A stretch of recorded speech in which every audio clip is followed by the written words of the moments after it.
Het paasverhaal, oftewel van Jezus. De miserie begon een paar duizend jaar en 5 dagen geleden op een hele hete zondag. Palmzondag heet dat bij gelovigen. Jezus had 12 apostelen, zoals je weet. Zijn soldiers of love. Normaal gezien de blijde boodschap van liefde verkondigen. Maar toen ze in Jeruzalem toekwamen, merkten ze dat iedereen kwaad was. Dat komt omdat de grote tempel vol zat met viswijven. Jezus vond dat schandalig. Visverkoop in zijn heilige tempel. En hij flikkerde de visverkopers buiten. En de duivenhandelaars. En hij smeet ook met stoelen en tafels naar de farizeeërs. Dat zijn schijnheilige geldwolven. Waarschijnlijk met geheime rekeningen in Luxemburg, maar dat weten we niet 100% zeker. Enfin, Jezus had zich wel laten gaan en iedereen wilde hem dood. De Joodse hoge priesters die schakelen daarvoor Judas in. Het kind van de duivel. Hij moest Jezus verraden.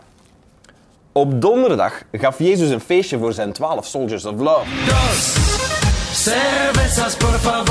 Officieel was dat een banket met brood en wijn, maar het was ook iets van zijn lichaam en zijn bloed. Het zou dus eigenlijk ook wel eens gewoon een orgie kunnen geweest zijn.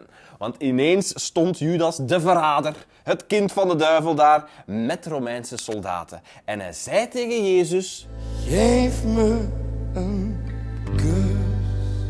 Voilà. Waarna de soldaten Jezus arresteerden.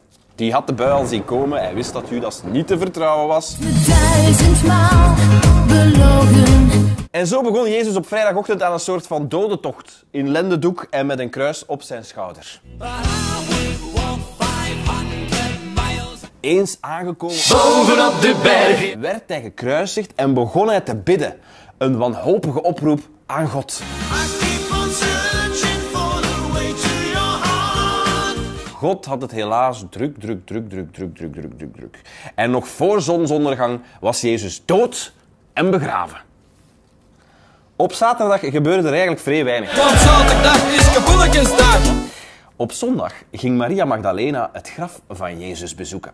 Maria Magdalena, dat was eigenlijk de sloerie van het dorp, maar ook de grootste fan van Jezus. Want zij gelooft in mij. Maar wat zag ze? Het graf was leeg. Een goocheltruc. En dat vieren we elk jaar opnieuw met Pasen. De geboorte van de Goochelshow. Sing halleluja.